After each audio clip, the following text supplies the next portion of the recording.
daawadayaal nabad dhammaantiinba wacanoo wanaagsan saaka waxaanu dalxiis u tagnay buurta caanka ah ee aadka u quruxda badan ee gobolka Sanaag iyo guud ahaanba Somaliland loo dalxiis tago ee Daalo. buurta Daalo waa buur taariikh badan waxa igu wehelinaya asxaabtayda aanu halkan wada socono waa filim qaadaha sare Axmed Jaamac Faarax iyo ninka isagoo gaariga ama darawalkayga khaaska ah Maxamed Cabdi iyo Jamaal oo ah isaguna filim qaade nagu weheliya haddaba daawadayaal waxa aan imika joogaa goob aad caan u ah oo taariikhiya oo uu ka jiro xafiirtan u dhaxeeya ragga iyo dumarka waxaan joogaa qabrigii Araweelo waxa daawadayaal arkaysaan in goobtani ay tahay qabrigii Araweelo balse dhagaxa iyo waxa qori dul yaala way ka badan tahay intii qubuuraha ama xabaalaha loogu tala galay hal iga raali haado haweenow كلي وحن أنا قلنا مرة يا طريقي اللي مرة شري ولو عن فيلا يا إنسان حبضي أي قبيل كران إن وبح يدق حوالينا قد حيا مركب جوبتن أينو نمادنا الرويلو إن رجو أنت بدن وح أي كتور عن دقح هوين كنا وح أي دقان وبح سببتنا بلوجي نلاش شدت كصومالي ده أي حلقي أي بقرة ده هيد عروين يدقاله iyo waxyaabo dhex yimi ragga iyo dumarka dhagaxan anigu waan ka jaray oo aniga ku tuuray waxaana aan igu kalifay ama sabab u ah xaaladda siyaasadeed ee ragga iyo dumarka ka dhaxeeya Araweelo xilligaasi ay dhigtay balse saaxiibkay Axmed Jaamac Faarax isagu waxa uu go'aansaday inaanu igala fikir ahayn waxa uu go'aansaday inuu ubax dhigo oo uu haweenka taageera aniga laftaydu idin nacbi oo ma yihi qof idin nacab laakiin markii taariikhda dib leeyga sheekay waxa la yiri meel aan ragga laga marin oo adag ay Araweelo dagaalkeeda ka bilowday halkan kama sheegayo laakiin qof kasta uu xasuusan karaa waanu garan karaa waxa sababtaasi ay tahay baladaan eego oo aan dib ugu laabto saaxiibkay Axmed Jaamac Faarax waxa uu isaguna yeelo oo uu go'aan ku gaaray inuu ubax dhigo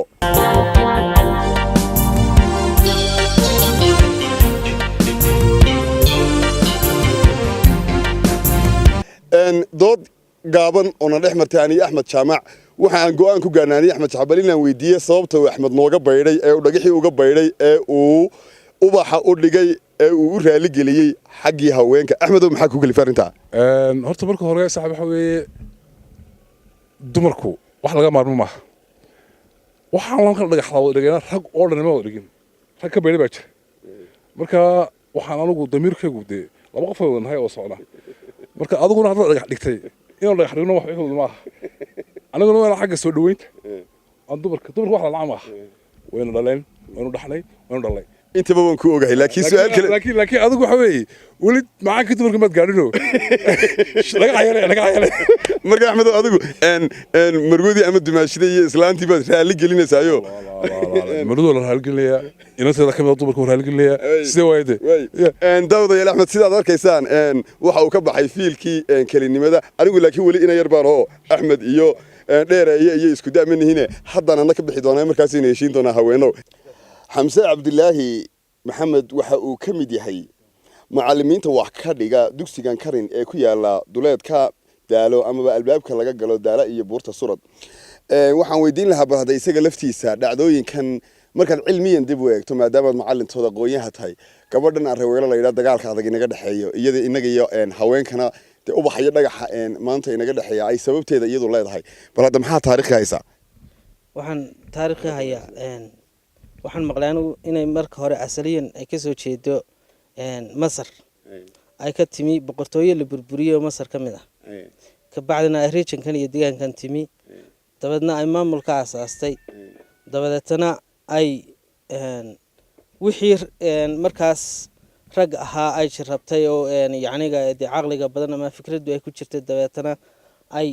xiniyaha ka saartay marka waxay samayn jirtay si ay u ogaato in ay dalka ku sii hadheen wax caqli leh waxay hadba soo saari jirtay xujadaasi markaa ragga u diri jirtay waxaan ka xasuustaa sida taa awrka oo kale inay tidhi awr raraan ii keeno oo aan heeriyo iyo heenso mid toonna wadan dabadeetana sidee u suurtoobadaa bay yidhaahdeen markaa ciidankay u direen odaygii bay u tageen markaa oday biiqay oo bay u tageen markaa oo la odhan jiray wuxuu ahaa ninkeeda markaa wuxuu yidhi waxaa samaysaan awrka waxaa keentaan ceel dabeetana dhoobo markaa marisaan kiriirida soo gura dabeetana ku dhadhajiya sidaasay dabeetana u geeyeen waa marka ay tiri markaas taladani waxa weeyaan markaas waxay ogaatay inuu yahay oday biiqay sidaas laajigeed oday biiqay markaas markii uu ogaaday inay fikraddii ogaatay wuu baxsaday baa la yidhaha markaas asal markii ugu dambeysay waxaa dilay markaa waxaa lagu yidhaahdaa raweel waxaa dilay inaynay ayeeyo tahay oo ay inanteedu dhashay markii hadba markii uu dhashay ay tiri hooyo haraad dhaqaajiyo daa hooyo ha karaankure daa hooyo hasha naaskeeda ha gaadhay daa markii dambe markii uu gaashaan qaad noqday ayay uu yidhi maanta waxaan dilayaa wayn dilaynaa maanta anaa dilaya dabeetana ceel bay fadhii jirtay buurtaas dabadeetana wuxuu yidhi markaa aan ku dhufto hootada hadday tidhaahdo baay ha igu imanina hadday tidhaahdo weyna markaa igu kaalaya markaa waxaa la yidhi maalinba far bay meedhi jirtay geela ayaa dabadeetana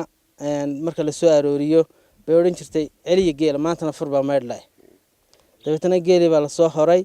dabeetana waxay tiri celiya dabeetana xagga dambe kaga yimi jeebiga dabadiisa